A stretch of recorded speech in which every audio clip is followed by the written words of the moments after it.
kids, don't spit on them.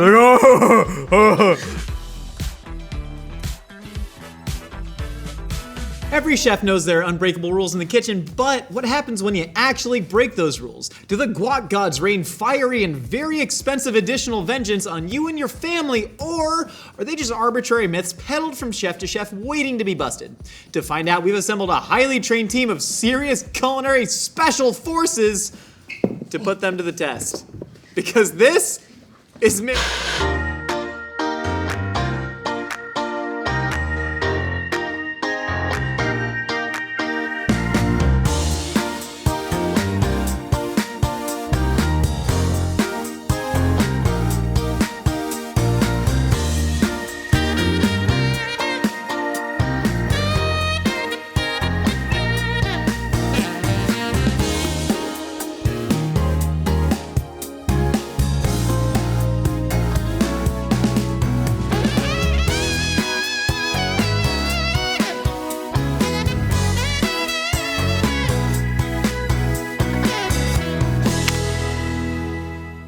Munchers, we're here to talk about how Livy rizzed up Baby Gronk and gave him a hug, and now he's the Riz King and he's going to LSU until Baby Diggs takes Baby Gronk's spot.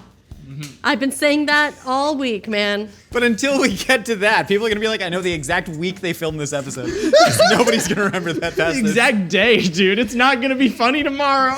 But first up, let me sell you on idea. Sharks, for 10% equity, $100,000 investment, you can get in early on Rack Pass. Now, this is an app. Whoa. We got full stack developers. What you do, it's a 1 monthly fee, full access to all of the master classes created by our official Rack Pass creators. got it. This is from the raccoons that are currently out of work after the Huge. tech crash. We had our whole org chart set up. They're all gone. Is this like ClassPass? Yeah, exactly like ClassPass, except you get to learn instead of yoga or boxing or pilates, Got it. you get to do raccoon stuff, and they can teach you a lot of valuable skills. Now they're no longer my employees, they are independent contractors. I'm saving so much money in liabilities. But for instance, you want to transition from bipedal to a quadrupedal lifestyle, RackPass can do that. You want to learn how to live rent-free, put your money to work for you, don't need a house, learn how to live in a tree. You want to learn how to cook raccoon style, go to Osteria La Porzione.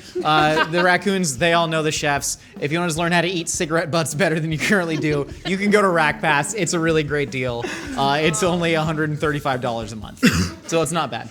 Today we're busting guacamole myths. You might say, well, did you just want to figure out how to film an episode where you didn't cook anything? Who said, yeah? But also, there are a lot of different guacamole myths out there, starting with, what's the best avocado to use?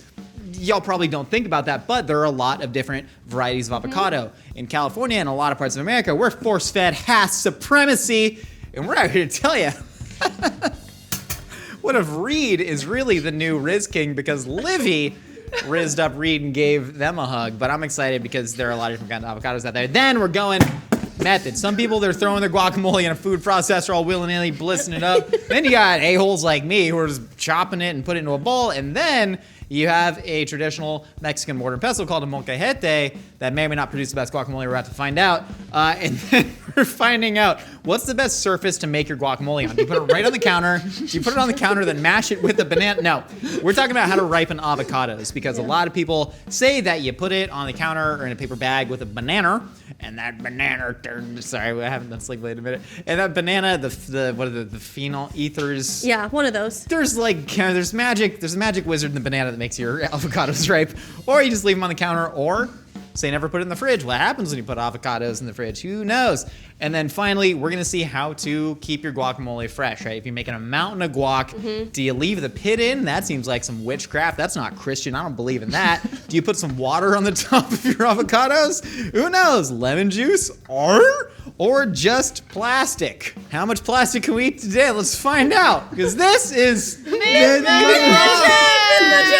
all right, y'all, write down your guesses on what you think's gonna happen, and then loser has to eat an avocado with just their hands. You might think that's not much of a punishment. I enjoy eating avocados, but you're gonna look like so silly when it happens. You're gonna be like, oh, you're gonna be like, trying to peel it, like, oh, it's gonna be like so weird. We're gonna be like, you're not the Riz King at all. It's Baby Gronk, you moron. There are different kinds of avocados. If we're being dead ass honest, this Deadass. probably isn't going to affect most people's lives because like Hass is Just mostly, ours. just ours, but we want to see because we're curious about this because Hass is like most of the avocados that are grown in America and most of the ones that they actually sell in stores. So like most people are probably just getting the avocados they got in stores, but there are other cultivars that are really, really cool. So I want to check them out. Hass avocados started in Irvine, California, and it is pronounced Hass, not Haas. And then Reed avocados, I believe, are a natural cultivar from Central America and Mexico. Ooh, They I should be a love little bit that. buttery, a little bit nuttery. Nutter buttery. I get, yeah, they're nutter butter flavored avocados. And then Hass tend to be greener, a little bit smoother. We got the bumpy skins. So we're adding 175 grams of avocado to our bowl right now. And we got salt, pepper, lime juice, cilantro, onion, jalapeno, and fresh garlic. Yeah, you have to have garlic in there. Why not? I don't know, I usually man. use garlic salt, but you know, obviously fresh is better. I don't add fresh garlic to my guac. I'm nervous about this. We took a vote yesterday because Yeah. we're not a cheer-tatorship. We're a cheerocracy in here. We're like a cheerigarchy. Do you have any opinions about Reed versus Hass? Besides their stat sheet, not really. This is the first time I'm trying to read avocado. Oh. You're about to put me onto There's something. a wide world of avocados out there. You can get into bacon avocados or Yeah. thing. They're huge. You gotta remember not to like shoot. smush. You just kind of Yeah, like gentle. be gentle and nice with it. Just How like parents would talk to me during play dates when I was a very large kid. They'd just be like, gently play. Don't hit the other kids. Don't spit on them. Is that what you were Monster. doing? Yeah, I was a monstrous kid. Let's just add everything. Dump it. Dump it. Okay, cilantro, pepper. I don't know why I meant all this stuff first. And lime Cilantro, juice. yep. Pretty simple. This is like close to the, listen, Chipotle, like, Nah, they ain't judge them got for what you want. They make good nothing on this. guacamole, dude. It's I good. don't think they do. I like I'm it, not man. a fan. I do love me a good moke. A good moke? A moco? Wait, moco means butter, right? Yeah, it does. They used to call a kid Moco in my class just because he always had dry boogers on his face. And like, bro, how come you just didn't? Mine's looking good. How about I think I you? made some guac. I think I made some. I think I lovely made some guac. Have you seen any differences here? Not yet. Has might be a little yellower, which I Yeah, always think of slightly. Reed as yellower, which is weird. Maybe that's just like not the case at all.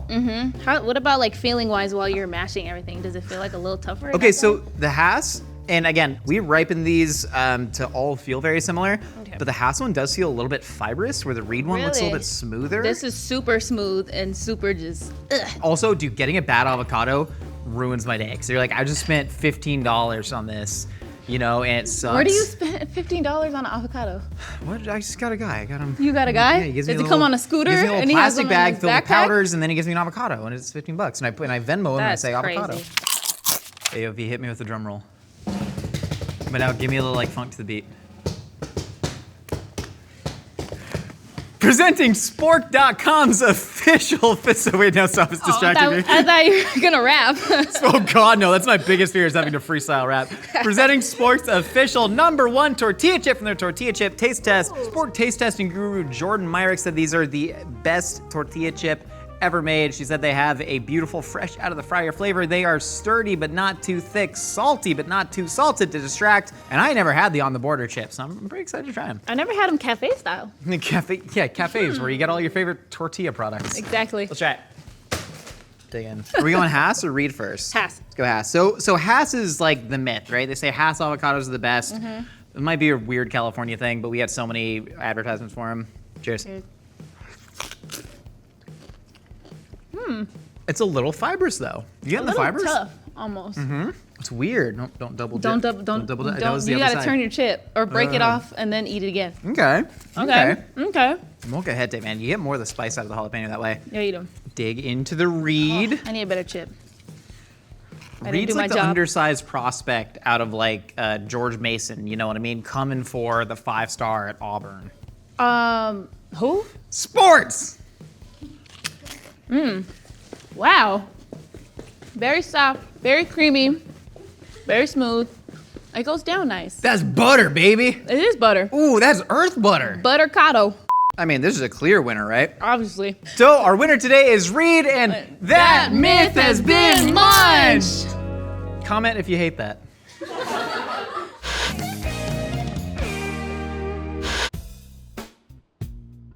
All right, Trevor. Well, it looks like Reed avocados were the winner.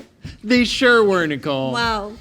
You look like you work on the QVC. I was doing kind of like a, I don't know, like a Good Morning America, like. No, that's Good Mythical Morning, wrong show. I don't. Hi, I'm Rhett. And I'm Link. And we're Wicked Smart. Oh Sorry. my god, I'm so sorry. We learned about what's the best avocado to make guacamole. Now, how about actually making guacamole? What tool is best? Is it the classic molcajete? Is it just a bowl and a fork like you're in a frat or something?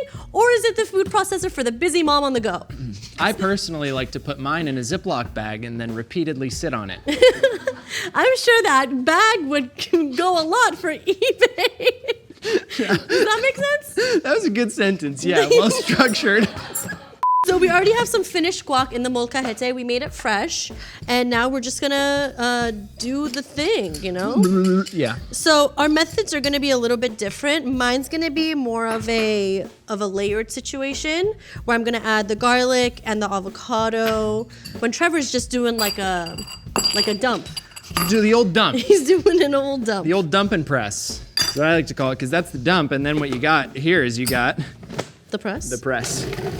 But you have to like pulse it, right? So like it's still a little bit chunky. This is how I used to make guacamole before I evolved into the new version of myself. I actually kind of want to be like one of those girls that has like a bunch of mortar and pestles from all around the world. Yeah? Like that's my goal. Like that's when I know I've made it, is whenever I have a bunch of mortar and pestles from all over the world. It's good to have goals and dreams. I've never made guac in a food processor, but I've seen it on so many like mommy blogs and stuff. Really? so many. I hadn't heard of this until about, I don't know, 20 seconds ago. So it's funny because all of these avocados are weighed out to 175 grams, but look at the yield on this versus this versus this. Yeah. The smoothness, it looks like there's less avocado in here. Yeah, it looks liquidy on those. Oh, It tastes good. The texture reminds me of something that I would get from like Ralph's in the pre-made section, you know what I mean? yeah, it's like it's like wet. I don't know if I love it. It tastes good, but I don't know if the texture is exactly what I'm looking for in guac. Yeah. Let's try bowl. Bowl. Funner to eat, It's a much better texture than the food processor. 100%. How about this chip, though? It's a nice tortilla It's a chip. nice chip, I must say. HelloRichPork.com.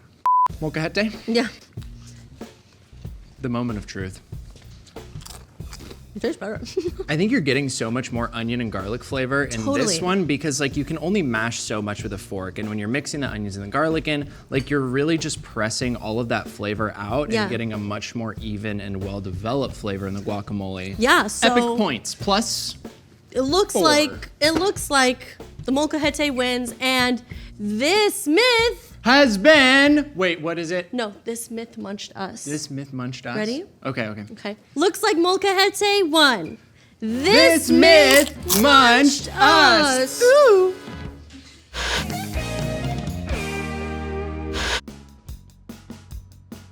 So they say never put avocados in the fridge because avocados are what are called climatetic.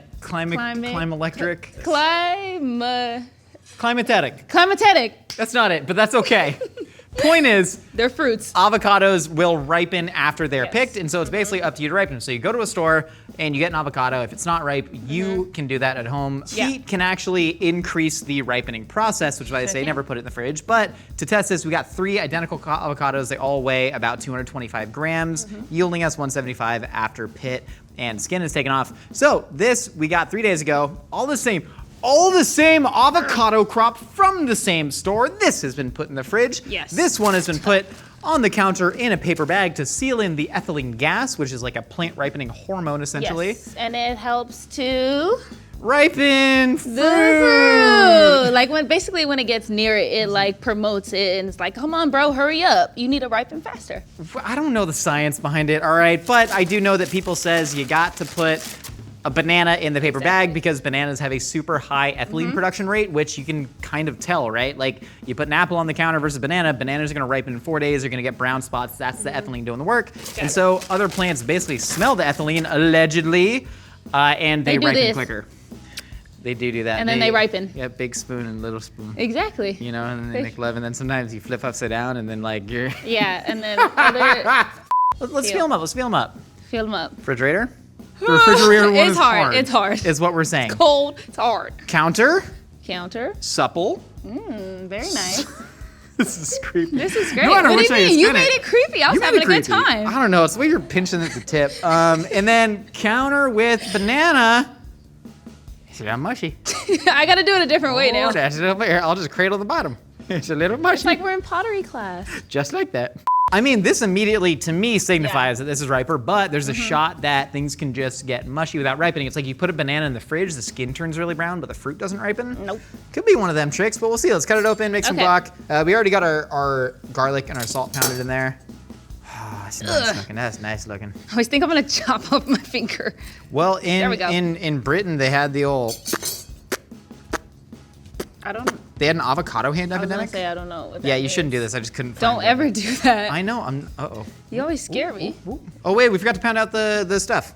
It's okay. Same as long. trying We already my have best. the garlic and the salt in there, so we'll be all right. See, now No, you're doing we- that. well, now no, I I gotta don't know. do that. Now I'm doing I gotta this. do Now I'm it. doing this. We gotta be on the same level now. I'm doing this. I'm we gotta be freaking out, synced you up. know, I spilled some of that lime juice. Things Sploop- happen. Splooping the avocado. A great way to, if you don't have a molcajete and if you don't feel like Mushy. spending counter space on it, if you honestly just take all the vegetables and you put them in a plastic bag and you beat the crap out of it with a hot sauce bottle, that's gonna do. Dude, I tell you, it works. I know we're not busting that myth right now, but like, I swear to God, that works. You just gotta take me on my word.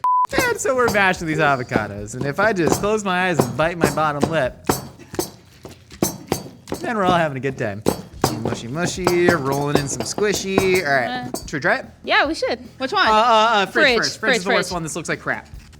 Well, dang. All right, that's still good though. I Like, mean, it's good, but it's underripe, but if you mash it around enough, yeah, you kind of get it there. makes it. You need it. This one looks really good. It does. It looks nice and soft. Butter bread, Yum. pickles.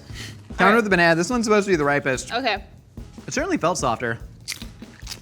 Yeah, come on. That's a winner. It's like by default. Banana, I thank you. So as it would turn out, putting your avocado in a bag on the counter Not is it. not in fact the best way. You gotta shove a banana in there sometimes. Hello. Which means What does that mean? this myth has Has munched munched us. Nope. Which means this myth has been munched. Is that an M? Yum. Is that an M?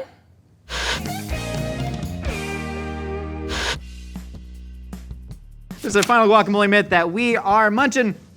And this is what to do when you got leftover guacamole and you're trying to store it. How do you prevent it from growing browner? How do you prevent the polyphenols from oxidating? Just someone Google the science. Like, it's so hard to keep all the words straight. Trevor. I'd like to forfeit myself from this myth because I ain't never seen no bowl of guacamole that I couldn't eat and finish. That's fair enough. Trevor, get out. Fair enough. Yeah, No, Trevor, you no, go we home. need Trevor, him. you No, go we home. need him. No, We we need need him. That's All right. good. So the myth is that you gotta put the avocado pit inside of the guacamole. I didn't believe this at all, but if we're just looking, should we dump all this stuff out? Yeah, yeah. Let me dump the water. So that's the myth. Okay. There is literally no science behind it. There is only superstition. But again, superstition in cooking is sometimes, that's like the love, right? It's the stuff that doesn't necessarily have science behind it. Other people say you put some cold water on top of the guac, seal it up, then you just dump it out and you just get wet guac. That's cool. Yeah. And then lemon juice, to me, that makes a lot of sense because citric acid is a preservative. You can prevent potatoes, apples from going brown by adding citric acid to it. So this one, you had lemon juice floating on top, and then this one, you just take the plastic wrap and you just kind of smear it on top, prevent any air from coming in because air is what causes the browning. It's an oxidative reaction. Yeah, I think the textures are definitely compromised in both of these. I saw in the Just Plastic one, there's a big brown dot on the top of it. So either maybe it was an issue with the seal, or maybe that's actually what happens. This surprisingly is the most vibrant and the most like Green. guacamole looking one out of all of them. There ain't no science behind this, only superstition, but there's no air touching the guacamole that is pressed against the pit. But the plastic one did look browner than this one. Yeah, it did. It did So look like, Yeah, it what the did. hell? There was like no brown town happening There here. are little elves in our fridge. Yes. They're taking poos in the plastic Yeah. one, How and about they are afraid of avocado pits. I have a Only suggestion. explanation. I believe that. Now that we saw what they look like, how about we taste each one and see which one tastes the most fresh? You want to try that? Greener. Fresh. You're right, but I think we should taste it anyway. Where we started. Like Natalie Portman Just said plastic. in her Oscar-winning performance in Thor, magic is just science we haven't yet explained. Okay. Wow. I taste a little funk at the end. Do you taste the little funk at the end? Not Yeah, it's the elf poop. I don't know what it might is. be the elf poop. It's That's a, all food, right? It's a little pungent. yeah, Okay. it's not an enjoyable experience. Let's try the lemon juice. Lemon juice, like, did it look less brown than the water? Yes. Look at it. Ooh. Look at the difference. The water is so much greener. The lemon juice turned That more acid yellow. So the elves pissed in that one. Yeah. They just took a Tastes bath. store bought. Tastes store bought. Oh, it Yeah, sure does. Like, Tastes like fridge. You're just never gonna get all the water out, right? Like, what are you No. gonna do? Just like dab it with a paper towel? It ain't gonna work. It actually What tastes does like this one look plastic. so- I know, like, we're never gonna get consistent avocados across No. the board. It's never gonna happen. But It happens. the seed one looks significantly greener. Wow. Wow. The texture is amazing Hold on. compared to the other ones. Let's really think about it. Because listen, we understand that we're not scientists. We understand that maybe we're not even like of average intelligence, putting a lot of this at at risk of being not scientifically valid. Maybe it's the elves. What do the elves do on the pits? They're sleep afraid on of him. They're afraid of them. Oh, No. The elves that's don't. what happened. What I'm wondering is how this will affect the Livy and Baby Gronk Oh situation. God! Oh God! All right, so listen. Sometimes, even if there is no science to explain why Baby Gronk gets rizzed up, sometimes you just put the pit in. You put the pit in the avocado because someone who made really good guacamole that didn't go brown, that didn't go bad, put it in there. And even if science doesn't verify it, that is still part of cooking. We're calling it for a pit, right? I guess we are. Absolutely. And you know what that means? This myth munched us! Myth Munchers. We've officially munched all of the guacamole myths there are to be munched, except for all the several that we left out. So first up, they say that Hass avocados are the best local California product. We found out that is false. When Reed avocados, underrated better. If you can find them, try them out. They're very delicious. Then they says that you got to use a traditional molcajete to express all the flavor of the aromatics in the guacamole, and we found out that is absolutely true. It's better if you sort of mash all the onions, the cilantro, and the chilies in there, as opposed to just chopping it or putting it in a food processor. Is kind of gross. Then we asked ourselves, do you really got to just put it on the counter, or do you put it on the counter in a bag with a banana? Or is it really bad to put it in the fridge? Turns out, yep, counter with banana does win. Myth number 4, they says if you put the pit of the avocado in the guacamole, it prevents it from browning, and we found out, despite science not giving an explanation why, it does work, question mark? Trevor, what did you guess? I guessed Hass, molcajete, refrigerator, pit, and that Baby Gronk would get rizzed up by Livy. I got 2. Got 2 right, and remember that the loser has to eat an avocado with their hands, which, although a fun time, is gonna be lightly embarrassing. Nicole. I guess Haas, molcajete, counter plus banana, and lemon juice. It's the avocado! Thanks. I got 2. Uh-oh, V? I guess Reed, molcajete, counter, lemon juice, and this is my little baby avocado because it's better than Baby Gronk. Ooh. I guess Reed, molcajete, banana, and lemon. Go Tigers. And I got 3 right. The only one. Did we all guess lemon juice on the last one? Yes. Yeah, we sided with science. Pit. Trevor got pit. Yeah, I said refrigerator. Why'd you say refrigerator? I don't know. That makes sense. Well, anyways, that means I am the winner, and you 3 all have to simultaneously. Mutiny! No. Mutiny! No. Mutiny! No, you cannot mutiny. This is not. No. Mutiny! I do not recognize. Eat the avocado! Fine. The avocado! I'll eat the avocado. God, sometimes I wish this were a cheertatorship. I'll eat the stupid avocado. But y'all, I think we really made some great guacamole today. And what we ultimately learned today is that even if Livy is only using Baby Gronk for clout, Baby Gronk still has agency, and he is indeed the new Drip King. Even if Baby Diggs does not respond, Baby Gronk is going to LSU. You know, and Livy, does Livy even need more clout from Baby Gronk? And ultimately, support your local avocado farmers. You're too hot to handle, and so's your bakeware. Get a Mythical kitchen oven mitt available now at mythical.com.